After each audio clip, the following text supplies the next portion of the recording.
அஸ்ஸலாமு அலைக்கும் வரஹ்மத்துல்லாஹ். இன்னல் ஹம்துலில்லாஹ் நஹ்மதுஹு வ நஸ்தஈனுஹு வ நஸ்தக்ஃபிருஹு வ நஊது பில்லாஹி மின் ஷுரூரி அன்ஃபுஸினா வ மின் ஸய்யிஆத்தி அஅமாலினா மை யஹ்திஹில்லாஹு ஃபலா முதில்ல லஹு வ மை யுத்லில்ஹு ஃபலா ஹாதிய லஹு வ அஷ்ஹது அன் லா இலாஹா இல்லல்லாஹு வஹ்தஹு லா ஷரீக லஹு வ அன்ன முஹம்மதன் அப்துஹு வ ரசூலுஹு அம்மா பஅத். யா அய்யுஹல்லதீன ஆமனூ இத்தகுல்லாஹ ஹக்க துகாத்திஹி வ லா தமூதுன்ன இல்லா வ அன்தும் முஸ்லிமூன் வத்தகுல்லாஹ அல்லதீ தஸாஅலூன பிஹி வல் அர்ஹாம் இன்னல்லாஹ கான அலைக்கும் ரகீபா. இத்தகுல்லாஹ வ கூலு கௌலன் சதீதா யுஸ்லிஹ் லக்கும் அஅமாலக்கும் யக்ஃபிர் லக்கும் துனூபக்கும் வ மன் யுத்தி அல்லாஹ் வ ரசூலஹு ஃபகத் ஃபாஸ ஃபௌஸன் அலீமா.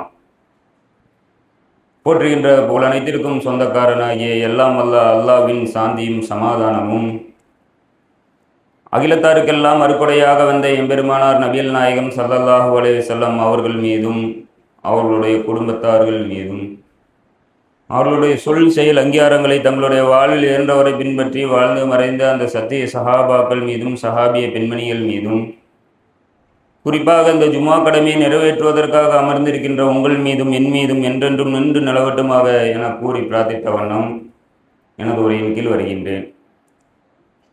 அன்பார்ந்த சகோதர சகோதரிகளே, இந்த உலகத்திலே மனிதர்களாக படைக்கப்பட்டிருக்கின்ற நாம் ஏதோ ஒரு வகையிலே கடன் கொடுக்கக்கூடிய அந்த நபராகவோ அல்லது கடன் பெறக்கூடிய நபராகவோ தான் இந்த உலகத்திலே வாழ்ந்து கொண்டிருக்கின்றோம்.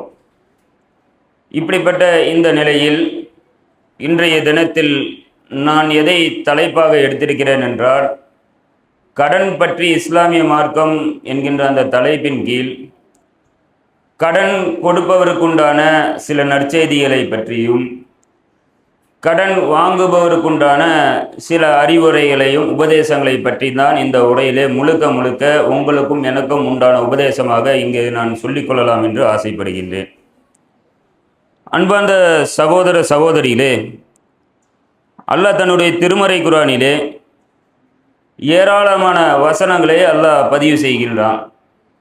அத்தனை வசனங்களிலேயே ஒரு நீண்ட நெடிய வசனமாக, இந்த வசனத்தை போல எந்த வசனமும் இல்லை என்று சொல்லுகின்ற அளவிற்கு மிகப்பெரிய ஒரு வசனம் எது என்று பார்த்தால், சூரா அல் பக்ராவிலே 282வது வசனத்தை தான் அல்லாஹ் நீண்ட நெடிய வசனமாக நமக்கு அருளியிருக்கின்றான். இந்த வசனத்திலே அல்லாஹ் சில சட்டங்களை சொல்லி காட்டுகின்றான். எதை அடிப்படையாக வைத்த சட்டம் என்று பார்த்தால், முழுக்க முழுக்க கடன் சம்பந்தப்பட்ட அந்த சட்டத்தை தான் அந்த ஒரு வசனத்திலே அல்லாஹ் பதிவு செய்கின்றான். அல்லாஹ் அதிலே சொல்லி காட்டும் பொழுது, நம்பிக்கை கொண்டோரே, குறிப்பிட்ட காலக்கெடு விதித்து ஒருவருக்கொருவர் கடன் கொடுத்தால் அதை எழுதி கொள்ளுங்கள். எழுதுபவர் உங்களுக்கிடையே நேர்மையான முறையில் எழுதட்டும். எழுதுபவர் அல்லாஹ் தமக்கு கற்றுக் கொடுத்தது போல எழுத மறுக்காமல் எழுதட்டும். கடன் வாங்கியவர் எழுதுவதற்குண்டான வாசகங்களை சொல்லட்டும். தனது இறைவனாகிய அல்லாஹ்வை அஞ்சிக் கொள்ளட்டும். அதில் எதையும் குறைத்து விடக்கூடாது. கடன் வாங்கியவர் விவரம் அறியாதவராகவோ பலவீனமான நிலையில் இருக்கக்கூடியவராகவோ எழுதுவதற்கு உண்டான ஏற்ப சொல்ல முடியாதவராக இருந்தால் அவருடைய பொறுப்பாளர் அந்த நேர்மையான சொல்லை சொல்லட்டும். உங்களிடையே ஆண்களில் இருவரை சாட்சிகளாக ஆக்கிக் கொள்ளுங்கள், அல்லது பெண்களிலே ஆண்களிலே ஒருவரையோ அல்லது பெண்களிலே இருவரையும் சேர்த்து சாட்சிகளாக ஆக்கிக் கொள்ளுங்கள். ஒருத்தி மறந்து விட்டாலும் இன்னொருத்தி நினைவுபடுத்துவராக இருப்பாள் என்று அல்லாஹ் அந்த வசனத்திலே பதிவு செய்கின்றான். இன்னும் அல்லாஹ் சொல்லி காட்டுகின்றான், சாட்சிகள் அழைக்கப்பட்டால் அந்த சாட்சிகள் அழைக்கப்படுகின்ற அந்த அழைப்பை மறுக்கக்கூடாது. சிறிதோ பெரிதோ தவணையை குறிப்பிட்டு நீங்கள் எழுதி கொள்ளுங்கள். இது மட்டுமல்லாமல் அந்த எழுதி கொள்வதை அலட்சியம் செய்யாதீர்கள். இதுவே அல்லாஹ்விடத்தில் நேர்மையானது, சாட்சியை நிரூபிக்கத்தக்கது, ஒருவருக்கொருவர் சந்தேகம் கொள்ளாமல் இருப்பதற்கு ஏற்றது, உங்களிடையே உடனுக்குடன் நடைபெறும் வியாபாரமாக இருந்தால் தவிர கடனில்லாத அந்த வியாபாரத்தை நீங்கள் எழுதி கொள்ளாமல் இருப்பதில் உங்கள் மீது குற்றமாகாது. அதே போல ஒப்பந்தம் செய்யும் பொழுது சாட்சிகளை ஏற்படுத்தி கொள்ளுங்கள். எழுத்தர்களுக்கோ சாட்சிகளுக்கோ எந்த இடையூறும் அளிக்கக்கூடாது. அவ்வாறு செய்தால் அது உங்கள் மீது குற்றமாகும். அல்லாஹ்வை அஞ்சுங்கள், அல்லாஹ் உங்களுக்கு கற்றுத்தருவான், அல்லாஹ் அனைத்து பொருட்களையும் அறிந்தவனாக இருக்கின்றான் என்பதை இவ்வளவு விஷயத்தையும் அல்லாஹ் அந்த வசனத்திலே பதிவு செய்கின்றான். இவ்வளவு நீண்ட நெடிய சட்டத்தை அல்லாஹ் பதிவு செய்கிறான் என்றால் அல்லாஹ் எந்த அளவிற்கு அந்த கடன் சம்பந்தமான வருகின்ற அந்த நிலைகளை குறித்து ஒரு முக்கியத்துவம் கொடுக்கிறான் என்று பார்த்துக் கொள்ளுங்கள். இன்னும் சொல்ல போனால் அண்ணலம் பெருமானார் நபிகள் நாயகம் ஸல்லல்லாஹு அலைஹி வஸல்லம் அவர்கள் தொழுகையிலே அதிகமாக செய்த பிரார்த்தனை எது என்று பார்த்தால், ஒரு முறை அண்ணலம் பெருமானார் நபிகள் நாயகம் ஸல்லல்லாஹு அலைஹி வஸல்லம் அவர்கள் தொழுகின்றார்கள். அல்லாஹ்விடத்திலே பாவத்திலிருந்தும் கடனிலிருந்தும் யா அல்லாஹ் உன்னிடத்தில் பாதுகாப்பு தேடுகின்றேன் என்று துவா செய்து கொண்டே இருக்கின்றார்கள். அந்த தொழுகை முடிந்த பின்பாக ஒரு சஹாபி கேட்கின்றார், யா ரசூலல்லாஹ், நீங்கள் அதிகமாக பாவத்தில் இருந்தும் அதே போல இதிலிருந்தும் கடனில் இருந்தும் அல்லாஹ்விடத்திலே பாதுகாப்பு தேடுகின்றீர்களே என்று கேட்கப்படும் பொழுது அண்ணலம் பெருமானார் நபிகள் நாயகம் ஸல்லல்லாஹு அலைஹி வஸல்லம் அவர்கள் அந்த இடத்திலே ஒரு விஷயத்தை பதிவு செய்கின்றார்கள். ஒருவன் கடன் பட்டு விட்டால் அவன் அதிகமாக பொய் பேசக்கூடியவனாகவும் வாக்குறுதி மீறக்கூடியவனாகவும் வாக்குறுதிக்கு மாறு செய்யக்கூடியவனாகவும் மாறிவிடுகின்றான். அதனால தான் இந்த பிரார்த்தனையை நான் செய்கின்றேன் என்று அண்ணலம் பெருமானார் நபிகள் நாயகம் ஸல்லல்லாஹு அலைஹி வஸல்லம் அவர்கள் அந்த கடனை குறித்து அந்த இடத்துல பதிவு செய்கின்றார்கள். அனுபவ ரீதியை நம்ம பார்க்குறோமா இல்லையா? ஒரு கடன் வாங்குவார், வாங்கின கடனை ஒரு தவணையில சொல்லி வாங்கியிருப்பாரு, இந்த தவணைக்குள்ள நான் தந்துடுவேன், இந்த காலகட்டத்துக்குள்ள நான் தந்துடுவேன், இப்படி சொல்லி வாங்கக்கூடிய அந்த நபர் காரணத்தை பொய்யான காரணங்களை எல்லாம் சொல்லி அந்த நபரிடத்துல கடன் கொடுக்கக்கூடிய அந்த நபரிடத்துல வாங்கக்கூடியதை பார்க்கிறோம். சரி, ஆரம்பத்துல கடன் வாங்கும் பொழுது பொய்ய சொல்லிட்டாரு, கடனுக்கு உண்டான ஒரு தவணை சொல்லியிருப்பாரா இல்லையா? அந்த தவணையில அவர் கொடுப்பாரான்னு பார்த்தா அந்த தவணையில கொடுக்க மாட்டாரு, வாக்குறுதி மீறுவாரு, அதுக்குண்டான ஒரு பொய்யான காரணத்தை சொல்லுவாரு, மறுபடியும் சில காலகட்டம் அலக்கழிப்பாரு, மறுபடியும் பொய்யான காரணத்தை சொல்லுவாரு. கடன் கொடுத்தவருக்கு அதிகமான மன அழுத்தத்தை கொடுக்கின்ற அந்த வேலைகளை, நாசமான வேலைகளை அந்த கடன் பெறக்கூடிய நபர் செய்கிறாரா இல்லையா? அதனால தான் நபிகள் நாயகம் ஸல்லல்லாஹு அலைஹி வஸல்லம் அவர்கள் சொல்லி காட்டுகின்றார்கள், இந்த கடன் ஒருத்த வாங்கிட்டாலே அவன் அதிகமாக பொய் பேசுவான், அதிகமாக வாக்குறுதி மீறுவான்.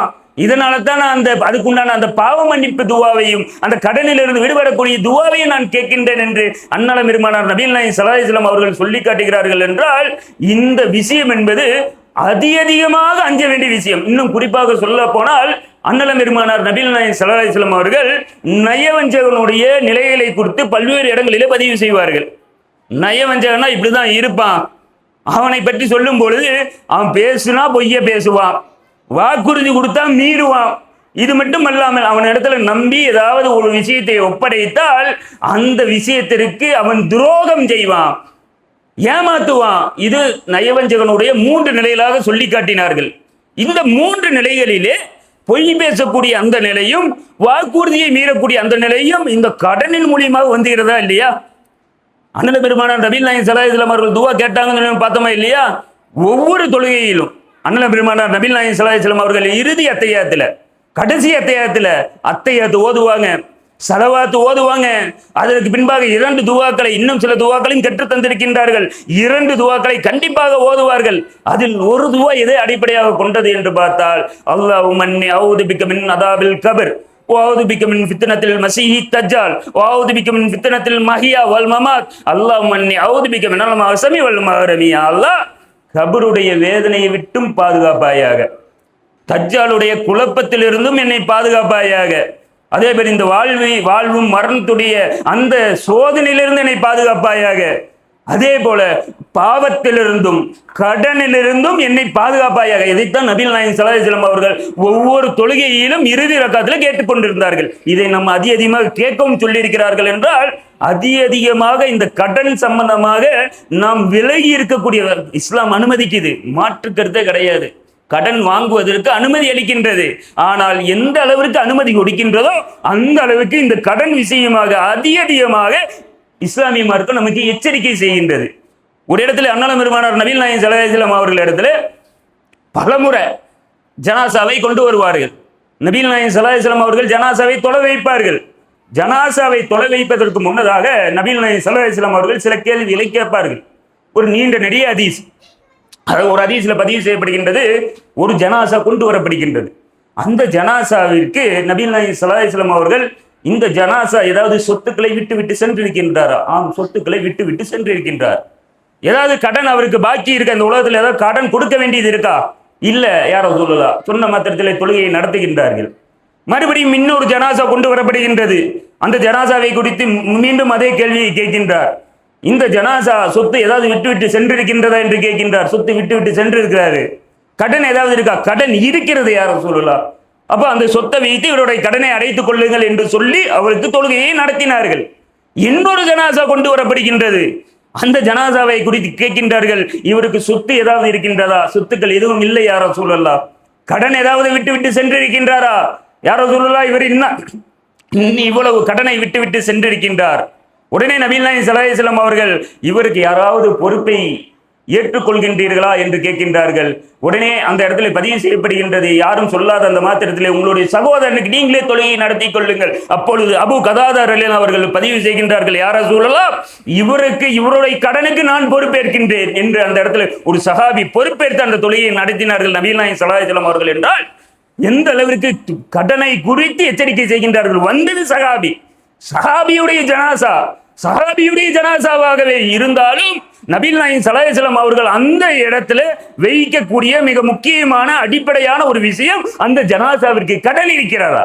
கடன் இருந்தால் அது சஹாபியாக, எப்பேற்பட்ட சஹாபியாக இருந்தாலும் அந்த ஜனாசாவை தொலை வைக்க மாட்டார். ஒரு கட்டத்திலே அண்ணல பெருமானார் நபிகள் நாயகம் ஸல்லல்லாஹு அலைஹி வஸல்லம் அவருடைய அரசாங்கம் அந்த பொருளாதார விஷயத்திலே மேலோங்கிய போது சொல்லி காட்டினார், இன்றைய தினத்திலிருந்து எந்த முஸ்லிமுக்காவது மோமீனுக்காவது அவருடைய ஜனாசா கொண்டு வரப்பட்டால் அவருக்கு கடன் இருந்தால் இந்த அரசாங்கமே அந்த கடனை அடைக்கும் என்று ஒரு கட்டத்தில் நபிகள் நாயகம் ஸல்லல்லாஹு அலைஹி வஸல்லம் அவர்கள் பதிவு செய்தார்கள். அதற்கு முன்னதாக பொருளாதாரம் இல்லாத அந்த காலகட்டத்தில் நபிகள் நாயகம் ஸல்லல்லாஹு அலைஹி வஸல்லம் அவர்கள் தொழுகை நடத்தவில்லை.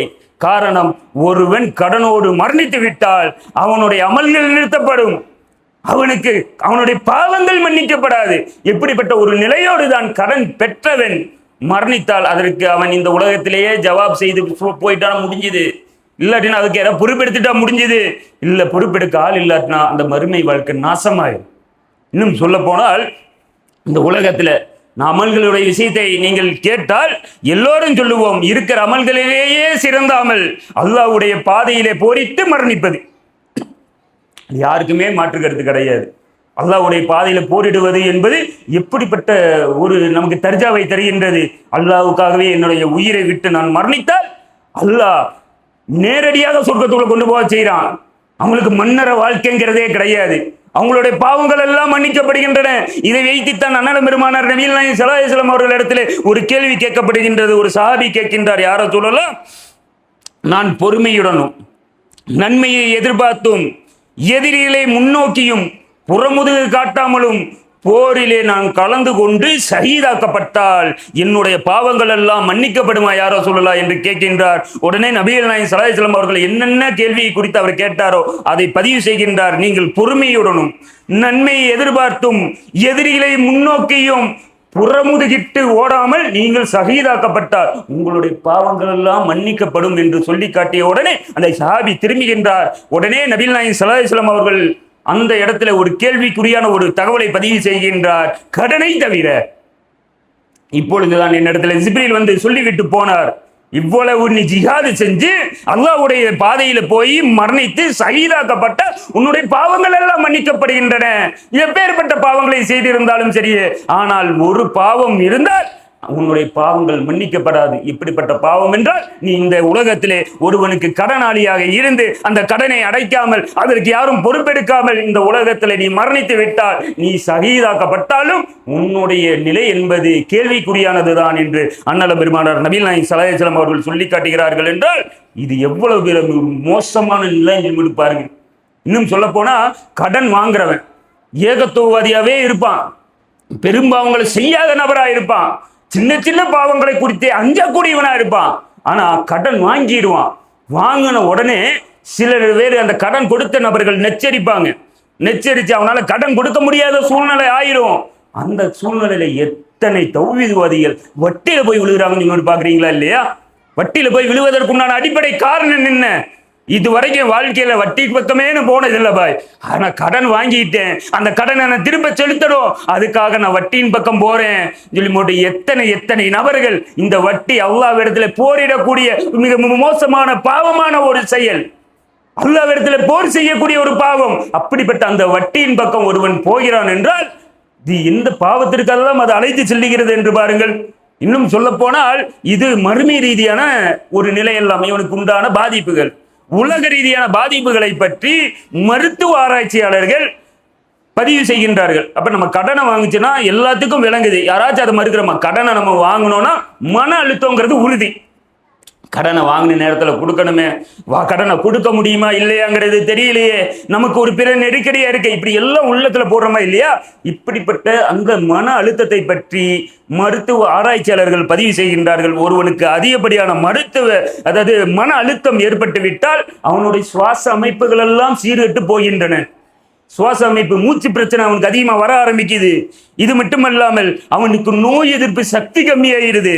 எப்படி கம்மியாகுதுன்னு சொல்லி மட்டும் பார்த்தா கார்டிசோல் என்கின்ற ஒரு ஹார்மோன் தான் என்ன செய்யுதுன்னு சொல்லி மட்டும் பார்த்தா நமக்கு அந்த நோய் எதிர்ப்பு சக்திக்கு எதிரான ஒரு என்சைம்களை உருவாக்குது.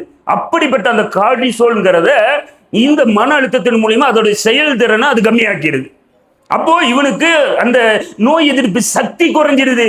இது மட்டும் இல்லாமல் ஒரு காலகட்டத்தில் ரொம்ப பலாக்கிரமசாலியா இருக்கிறாங்க மட்டும் பேர் எடுத்தவனா இருப்பான், நல்ல ஜிம்பாட்டியா இருந்திருப்பான், அவனை ஒரு கட்டத்தில் பார்த்துட்டான் நோஞ்சானா இருப்பான், சரியான ஒரு பலம் இல்லாத ஒரு நபரா நம்ம பார்க்க முடியுது. என்னப்பா இப்படி ஆயிட்டீங்கன்னு பார்த்தா அவன் மன அழுத்தத்தில் பாதிக்கப்பட்டிருப்பான்.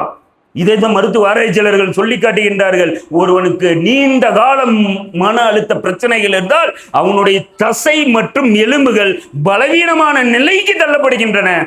உங்களுக்கு தெரியவே தெரியாது, அது பலவீனமாயிட்டே இருக்குமாமா. இது மட்டும் இல்லாமல் அவனுக்கு அதிகப்படியான மாரடைப்பு ஏற்பட்டு இறக்கக்கூடிய வாய்ப்புகள் அதிகப்படியா இருக்கு மன அழுத்தத்தில் இருக்கிறவனுக்கு. பார்க்கிறோமா இல்லையா? ஒரு செய்தியிலும் கூட நம்ம பார்க்கிறோம், ஒரு சில ஒரு வருடத்திற்கு முன்னதாக நடந்த சம்பவம், கேள்விப்பட்ட சம்பவம். குடும்பத்தில் எல்லாரும் ஒரு ஃபங்க்ஷனுக்கு போலாம், அதாவது டூருக்கு போலாம் சொல்லி முடிவெடுத்திருக்கின்றார்கள். அண்ணன் தம்பி எல்லாம் இருக்கிறாங்க, சந்தோஷமா இருக்கிறாங்க. அதுல இருக்கக்கூடிய எல்லா அண்ணனுக்கும் தம்பிக்கும் சொந்தமா வீடு கட்டிட்டாங்க. ஒரே ஒரு நபரை தவிர அந்த நபருக்கு வீடு நாங்க கட்டிட்டு இல்லை, பொருளாதார சுமை, கடன் சொல்லி மன அழுத்தத்திலே இருந்துட்டு இருக்காரு. வெறும் 40 வயசு தான். இப்படிப்பட்ட நபர் என்னுடைய கூட பிறப்புகள் எல்லாம் வீடு கட்டிட்டாங்களேன்னு சொல்லிட்டு மன அழுத்தத்திலேயே இருந்து கொண்டிருந்து அந்த ஒரு சந்தோஷமான நாளிலே, எல்லாம் கூடி இருக்கின்ற நாளிலே முகமெல்லாம் வேர்த்து அந்த இடத்துல அப்படியே சோஃபால உட்கார்றாரு. உட்கார்ந்த நபர் அப்படியே மயக்கம் போட்டு விழுகிறாரு. அந்த இடத்துல அட்டாக்ல மூத்து. அடிப்படை காரணம் என்னன்னு பார்த்தா பொருளாதாரம் இல்ல. என்ன இடத்துல பொருளாதாரம் இல்ல, கூட பிறப்புகள் எல்லாம் சேர்த்திட்டாங்க, எனக்கு கடன் சுமை. இப்படியான மன அழுத்தத்துல ஒருவன் இருந்து இந்த உலக வாழ்வை மாயமாக்குவதற்கு உண்டான அடிப்படை காரணம் இந்த கடன் தான். இன்னும் சொல்ல போனால் ஒருவனுடைய செயல்திறன், மூளை செயல்திறனும் பாதிப்படையுதாமா. இதுவும் மருத்துவ ஆராய்ச்சியாளர்கள் சொல்லுகின்றார்கள். இப்ப நம்ம மன ரீதியான பாதிப்பு சொன்னோமா இல்லையா? சமீபமா ஒரு மாசத்துக்கு முன்னாடி நடந்த செய்தி எல்லாரும் பார்த்திருப்பீங்க. சென்னையை சார்ந்த ஒரு குடும்பம், அந்த குடும்பம் அந்த நெல்லை மாவட்டத்துக்கு கார்ல பயணமாகறாங்க. அந்த காரு தீப்பிடிச்சு எரிஞ்சிட்டு இருக்கு. என்ன காரணம் சொல்லி மட்டும் பார்த்தா அந்த காருல ஒரு 12-15 வயசான புள்ள, ஒரு 10 வயசு நெருக்கமான ஒரு பையன், உமா பாப்பா, இந்த நபர்கள் எல்லாம் காருக்குள்ள இருக்கிறாங்க. காருக்குள்ள பெட்ரோலை ஊத்தி காரை லாக் பண்ணிட்டு அவன் அந்த இடத்துல அதை கொளுத்தி விட்டு அந்த இடத்துல எல்லோரும் குடும்பத்தோட தற்கொலை செய்து கொள்கின்றார்கள். என்ன காரணம் பார்த்தா அவன் கடன் சுமை. இது யாரும் பார்த்தா ஒரு முஸ்லிம் குடும்பம். முஸ்லிம் குடும்பத்தான் இதை செஞ்சது. ஒரு தன்னுடைய மனைவின்னு அவன் பார்க்கல, தாம் பெத்தெடுத்த பிள்ளைகள் பார்க்கல, இவனோட சுமைகள் இவனோடைய போனா போட்டும். ஆனா தன்னுடைய குடும்பத்தையும் அடிப்பதற்குண்டான அடிப்படை மன அழுத்தத்திற்குண்டான ஒரு விஷயம் இந்த கடன். இந்த கடனின் மூலியமாக அதிகப்படியான ஒரு பாதிப்புகள் மனிதர்கள் போகின்றார்கள் என்கின்ற அந்த காரணத்திற்காகத்தான் இஸ்லாமிய மார்க்கம் இந்த கடனை அனுமதித்தாலும் அந்த கடனை குறித்து அதிகமாக எச்சரிக்கை செய்கின்றது. இதெல்லாம் இந்த கடன் சம்பந்தமாக வரக்கூடிய கடனை பெறுவதற்குண்டான ஒரு அறிவுரை. கடன் கொடுப்பவருக்கு உண்டான நற்செய்தியாக இந்த இஸ்லாமிய மார்க்கம் இன்னும் சில விஷயங்களை சொல்லி காட்டுகின்றது. எப்படிப்பட்ட நற்செய்திகளை சொல்லி காட்டுகிறது என்று பார்த்தால், ஒரு முறை நபிகள் நாயகம் ஸல்லல்லாஹு அலைஹி வஸல்லம் அவர்கள் பதிவு செய்கின்றார்கள். முற்காலத்தில் ஒரு நபர் வாழ்ந்துட்டு இருந்தாராம். அந்த நபர் தன்னிடத்துல வேலைக்காக ஒரு ஆளை நியமிக்கின்றார். வேலைக்கு எதுக்கு ஆளை நியமிக்கிறாருன்னு பார்த்தா, அவர் எப்படிப்பட்ட நபராக இருந்தாரோ நல்லடியார். அவர் தன்னிடத்துல பொருளாதாரம் செல்வம் படைத்த ஒரு நபர். ஏழைகளா இருக்கக்கூடிய அந்த நபர்களுக்கு செல்வத்தை கொடுத்து கடனை வழங்கிட்டு இருந்தவர். ஏழைகளுக்கெல்லாம் கடனை கொடுத்து உதவி செஞ்சுட்டு வந்தாரு. அந்த கடன்களை வசூலிப்பதற்காக ஒரு ஆளையும் நியமிக்கிறாரு. நியமித்த அந்த நபர் அந்த நபர் இடத்துல சொல்லி காட்டுகின்றார், நீங்கள் கடனை வாங்க செல்லும் பொழுது நீங்கள் கடனை கேட்டுப்பார்கள். கடன் கொடுக்கக்கூடிய நிலையிலே அவர்கள் இருந்தால், இப்போ கொடுக்க முடியாது அப்புறம் கொடுப்பாருன்னு சொல்லி போட்டு அந்த நிலையில் இருந்தால் அவரிடத்துல தவணை கொடுத்து விட்டு வாருங்கள். ஒருவேளை அந்த கடனை பெறும்போது இவர்னால எப்பொழுதுமே கொடுக்க முடியாது, வறுமையில் தான் இருக்கிறாரு என்கின்ற ஒரு நிலையை நீங்கள் அறிந்தால் அவருடைய கடனை தள்ளுபடி செய்து விடுங்கள். ஏனென்றால் சிரமப்படுபவருடைய அந்த கடனை தள்ளுபடி செய்தால் நம்மளுடைய பாவங்களை அல்லாஹ் தள்ளுபடி செய்யக்கூடும் என்று சொல்லி காட்டினார். அவர் மரணித்து விட்டால், அல்லாஹ்விடத்திலே கொண்டு வரப்பட்டால் அல்லாஹ் அவருடைய பாவங்களை எல்லாம் தள்ளுபடி செய்ததாக அண்ணல் பெருமானார் நபிகள் நாயகம் ஸல்லல்லாஹு அலைஹி வஸல்லம் அவர்கள் சொல்லி காட்டுகின்றார்கள். எப்படிப்பட்ட செயல் பாருங்க. கடனை கொடுக்கிறாரு, கடனை தள்ளுபடி செய்கிறாரு. இதற்காக அவர் எதற்காக செய்தார் என்றால், அல்லாஹ் என்னுடைய பாவத்தை தள்ளுபடி செய்வானே, அல்லாஹ் என்னுடைய பாவத்தை இல்லாம ஆக்குவானே என்று அவர் நினைத்து அதை செய்தார். அந்த காரியத்திற்காக அல்லாஹ் மறுமை நாளிலே கொண்டு வரப்பட்டு அவருடைய பாவங்களை எல்லாம் மன்னித்ததாக அண்ணல் பெருமானார் நபிகள் நாயகம் ஸல்லல்லாஹு அலைஹி வஸல்லம் அவர்கள் சொல்லி காட்டுகின்றார்கள். இன்னொரு இடத்திலே அதே செய்தியை குறித்து பதிவு செய்கின்றார்கள். ஒரு காலகட்டத்திலே அதே மனிதர் வாழ்ந்து கொண்டிருந்ததாகவும் அவரிடத்திலே உயிரை கைப்பற்றுகின்ற வானவர் வந்து விட்டார். இதே வேலையை தான் அவர் செஞ்சுட்டு இருந்தாரு. கடனை கொடுக்குறாரு, கடனை வசூலிப்பதற்கு ஆளை அனுப்பி விடுறாரு. அவர் கொடுக்கக்கூடிய நபர்களாக இருந்தா வாங்கி கொள்றாரு, ஒருவேளை கொடுக்க முடியாத நபராக இருந்தா தள்ளுபடி செய்யறாரு. அப்படிப்பட்ட அந்த நபருடைய உயிரை வானவர்கள் கைப்பற்றி விட்டார்கள். அந்த நவீனத்தில் அந்த வானவர்கள் கேட்கின்றார்கள், நீங்கள் ஏதாவது நற்காரியங்களை செய்துவிட்டு வந்தீங்களான்னு சொல்லி கேட்கும் பொழுது அவர் இந்த செயலியெல்லாம் செஞ்சாரா இல்லையா, அது எல்லாம் அப்படியே வானவர்கள் இடத்துல சொல்லி காட்டுகின்றார். அப்படி சொல்லி காட்டிய உடனே அல்லாஹ் இடத்துல வருகின்ற கட்டளையாக அண்ணல் பெருமானார் நபிகள் நாயகம் ஸல்லல்லாஹு அலைஹி வஸல்லம் அவர்கள் பதிவு செய்கின்றார்கள், அவருடைய பாவத்தை எல்லாம் கண்டுகொள்ளாமல் விட்டு விடுங்கள். நீங்க கண்டுக்காதீங்க, அவர் பாவம் செஞ்சிருக்கிறாரு, அவருடைய பாவத்தை எல்லாம் கண்டுக்காதீங்க. ஏன்னா அவன் வாழும்போது எனக்காகவே அவனுடைய அந்த கடனை எல்லாம் தள்ளுபடி செஞ்சான், கண்டுக்காம இருந்தான். ஆனால் அவனுடைய பாவங்களை நீங்கள் தள்ளுபடி செய்து விடுங்கள், கண்டுக்காதீங்க என்று அல்லாஹ் அந்த மணக்குமார்கள் இடத்துல கட்டளையிட்டதாக அண்ணல் பெருமானார் நபிகள் நாயகம் ஸல்லல்லாஹு அலைஹி வஸல்லம் அவர்கள் பதிவு செய்கிறார்கள். என்றால் மிக சிறப்பு வாய்ந்த ஒரு செயலுங்க. கடன் கொடுக்கிறதுங்கிறது மிக மிக சிறப்பு வாய்ந்த செயல். அந்த கடன் கொடுப்பதன் மூலியமாக அவர்களிடத்துல நடந்து கொள்ளுகின்ற அந்த விதத்தின் மூலியமாக நமக்கு சொர்க்கம் கிடைக்குதுன்னா, நீங்க அதிகமாக வணக்க வழிபாடுகளில் ஈடுபட்டு தான் இந்த சொர்க்கத்தை பெற வேண்டிய அவசியம் கிடையாது. அதிகமாக வணக்க வழிபாடு உங்களால முடிஞ்சா செய்யுங்க, கடமையானதை செய்து கொண்டு வருகின்ற அந்த நேரத்திலே இந்த மாதிரியான நற்காரியங்களை எல்லாம் நீங்கள் செய்தாலே அல்லாஹ் சொர்க்கத்தை இலகுவான முறையில் நமக்கு தருகிறான். என்றால் அவ்வளவு சிறப்பு வாய்ந்த ஒரு செயல் இந்த கடனை கொடுப்பது, அதனை தள்ளுபடி செய்வது என்பது. இன்னும் சொல்ல போனால் இன்னும் எவ்வளவு நன்மைகள் அல்லாஹ் தரான் பாருங்க. ஒருவர் கடன் கொடுக்கிறாரு, கடன் கொடுத்துட்டாருன்னா கணக்கு ஒரு சின்னதாக ஒரு கணக்கு சொல்ற நபிகள் நாயகம் ஸல்லல்லாஹு அலைஹி வஸல்லம் அவர்கள் சொன்ன அந்த தகவல், அதாவது ஒருவர் ஒரு 1000 ரூபாய் கொடுக்குறாருன்னு வைங்க, எத்தனை நாள் கொடுக்குறாருன்னா ஒரு 100 நாள் தவணையில் ஒருவர் 1000 ரூபாய் கொடுக்குறாரு. அப்போ 100 நாள் தவணையில் ஒரு 1000 ரூபாய் கொடுத்துட்டா முதல் நாள் கொடுத்த அந்த கடனுக்காக அவர் 1000 ரூபாயை இது தர்மம் செய்த அந்த நன்மையை அல்லாஹ் கொடுக்குறானாமா. இவர் கடன் தான் கொடுக்குறாரு, முதல் நாளே அல்லாஹ் 1000 ரூபாய் இவர் தர்மம் செய்த அந்த நன்மையை அல்லாஹ் எழுதுகின்றான். இரண்டாவது நாள் அவருக்கு மறுபடியும் 1000 ரூபாய், மூன்றாவது நாள் 1000 ரூபாய், இப்படி 100 நாட்களுக்கு 1000 ரூபாய் கணக்கு பார்த்தா 1,00,000 ரூபாயை இவர் தர்மம் செய்த கணக்கை அல்லாஹ் கொடுக்கின்றான். பிறகாக இவர் கடனை திரும்பி கொடுத்ததை வாங்கிடுறாரு. வாங்கிட்டாலும் இவருக்கு அந்த நன்மை இருக்கு. 1000 ரூபாய் தான் கொடுக்கிறாரு, 100 நாள் கொடுத்துட்டாரு. ஆனா 1,00,000 ரூபாய்க்கு உண்டான தர்மம் செய்த நன்மையை அல்லாஹ் கொடுக்கின்றான். மறுபடியும் 100 நாள் கழிச்சு கேட்கும் போது அது கிடைக்கலன்னு வைங்க, மறுபடியும் அவர் இன்னொரு தவணை கொடுக்குறாரு. சரி இன்னொரு 100 நாள் வச்சுக்கோ அல்லது 200 நாள் வச்சுக்கோன்னு மட்டும் தவணை கொடுத்துட்டாருன்னா அடுத்த தவணைக்கு எப்படிப்பட்ட நன்மை தெரியுமா? அவர் ஒவ்வொரு நாளும் அந்த தவணை கொடுத்ததற்காக அந்த 2 மடங்கு அவர் தர்மம் செய்த நன்மை. அதாவது 1000 ரூபாய் கொடுத்துட்டு இருந்தாரா இல்லையா, ஃபர்ஸ்ட் 1000 ரூபாயா அல்லாஹ் வர வச்சுட்டு வரான், அடுத்தது 2000 ரூபாயா இவர் தர்மம் செய்த நன்மையை அல்லாஹ் கொடுப்பதாக அண்ணல் பெருமானார் நபிகள் நாயகம் ஸல்லல்லாஹு அலைஹி வஸல்லம் அவர்கள் சொல்லி காட்டுகிறார்கள். என்றால் இந்த தர்மம் என்பது, இந்த கடன் என்பது தர்மம் செய்த கூலியை அல்லாஹ் தருகின்றார். நம்ம செய்ய முடியாத அந்த தர்மத்துடைய கணக்கை இதில் அல்லாஹ் எழுதுகின்றார். அப்படிப்பட்ட கூலி இந்த கடன் என்பது இருக்கின்றது. அதனால் இந்த உலகத்தில் வாழும் பொழுது கஷ்டத்தில் இருக்கக்கூடிய அந்த நபர்களுக்கு அதிகமாக கடன்களை கொடுத்து வாழக்கூடிய நன்மக்களாக அல்லாஹ் உங்களையும் என்னையும் ஆக்கி அருள் புரிவானாக என கூறி பிரார்த்தித்த வண்ணம் எனது உரையை முடிவு செய்கின்றேன்.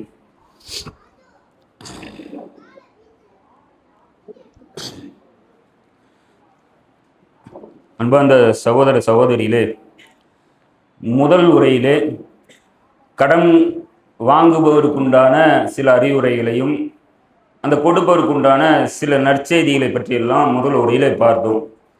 அதோடைய தொடர்ச்சியாக இன்ஷா அல்லாஹ் நாம் எல்லாம் ஒரு நாள் இல்லாவிட்டாலும் ஒரு நாள் மரணிக்கக்கூடியவர்களாக இருக்கின்றோம். அல்லாஹ் ஒரு நாளிலே நம்மை எல்லாம் மகசர் மைதானத்திலே ஒன்று திரட்டுவான். அந்த மறுமை நாளுடைய அந்த நாள் என்பது மிக கடுமையான நாள். பல இடங்களிலே சொல்லப்பட்டிருக்கின்றது. அந்த நாளிலே சூரியன் நம்மளுடைய தலைக்கு அருகாமையில கொண்டு வந்து நிறுத்தப்படும். இப்போ அனுபவிக்கிறோமா இல்லையா? சூரியன் எவ்வளவோ தூரத்தில் இருக்கு, அதோடைய வெப்பத்தை தாங்க முடியல. நம்ம எப்படி எப்படி நிலைகளெல்லாம் ஏற்பாடு செய்கிறோம், நைட்டெல்லாம் தூங்க முடியலன்னு சொல்லிட்டு ஏசி எல்லாம் வாங்கி வைக்கக்கூடிய, வாடகை வீட்டில் இருக்கிறவங்களே ஏசி வாங்கி வைக்கக்கூடிய நிலைமைக்கு வந்துடுறோம். ஏன்னா என்னால் தூங்க முடியல, கஷ்டமா இருக்கு. அடுத்தது நம்ம இருக்கிற செட் இருக்கா, அதுக்கு கீழே என்னமெல்லாம் பண்ணலாம், கூலிங்க்கு என்னமெல்லாம் பண்ணலாம், எல்லாம் யோசிக்கிறோம். ஆனால் நாளை மறுமை நாளிலே எப்படிப்பட்ட நிலை என்றால், சூரியன் நமக்கு தலைக்கு அருகாமையிலே கொண்டு வந்து நிறுத்தப்படும்.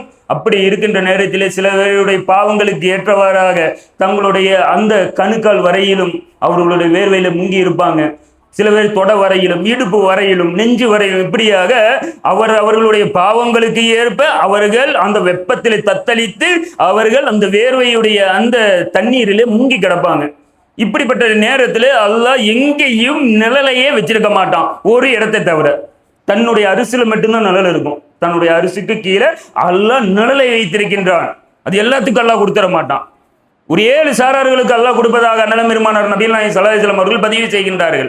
அந்த 7 சாரார்கள் யார் என்றால், ஒருவர் இந்த உலகத்தில் வாழும் பொழுது நீதமாக ஆட்சி செய்த அந்த ஆட்சியாளர் அல்லது தலைவர். எதற்காகவும் யாருக்காகவும் சொந்தம் பந்தம் யாருக்க நண்பன் எதையும் பார்க்க மாட்டாரு. நீதமான ஆட்சியை செய்வாரு, நீதமான நீதியை வழங்குவாரு. அந்த நீதமான தலைவருக்கு நாளை மறுமை நாளிலே அல்லாஹ் தன்னுடைய அரசுடைய நிழலை கொடுக்கிறான். இரண்டாவது சாராராக அல்லாஹ் யாருக்கு கொடுக்கிறான் என்று பார்த்தால், ஒருவர் தர்மம் செய்வார். அவர் வலது கை செய்கின்ற அந்த தர்மம் இடது கைக்கு தெரியாமல் தர்மம் செய்வார். இதோட கருத்து என்னன்னா, அவர் செஞ்சது யாருக்குமே தெரியாது, மற்றவர்களுக்கு தெரியாம, தன்னுடைய மனைவி, மக்கள், நண்பன், உம்மா வாப்பா யாருக்கு தெரியாம தர்மம் செய்வாரு. இந்த நன்மை எல்லா இடத்துல மட்டுமே எதிர்பார்க்கிறேன்னு சொல்லுவாரு. அப்படிப்பட்ட இஹ்லாஸோடு இருந்த அந்த நபருக்கு வெளிப்படையாக செய்யலாமா பார்த்தா மார்க் அனுமதிக்குது. அல்லாஹ் குர்ஆன்லயே சொல்லும் போது, நீங்கள் வெளிப்படையாக தர்மம் செய்தாலும் அது நன்மைதான், நீங்கள் மறைமுகமாக செய்தாலும் அது சிறப்புக்குரியதுதான் என்று அல்லாஹ் சொல்லி கேட்டான். வெளிப்படையா செய்யலாம், நான் வெளிப்படையா செஞ்சு நான் ஒருத்தருக்கு ஆர்வம் ஊட்டுறேன்னா அப்படிப்பட்ட அந்த தர்மத்தை செய்யலாம். ஆனா மறைமுகமா செய்யறோமா இல்லையா? சில தர்மங்களை மறைமுகமாகவே நம்ம செய்ய வேணும். செய்யுங்கள். அந்த நேரத்திலே அல்லாஹ் இடத்துல நன்மையை எதிர்பார்க்கணும். அப்படி அந்த நன்மையை எதிர்பார்க்கும் பொழுது அல்லாஹ் இப்படிப்பட்ட நன்மையை அல்லாஹ் மறுமை நாளில் தரான், தன்னுடைய அரசுடைய நிழலை கொடுக்கின்றார். மூன்றாவது நபராக அல்லாஹ் யாருக்கு கொடுக்கிறான் என்று பார்த்தால், பள்ளியோடு தொடர்பு இருக்கக்கூடிய உள்ளத்திற்கு அல்லாஹ் கொடுக்கின்றார்.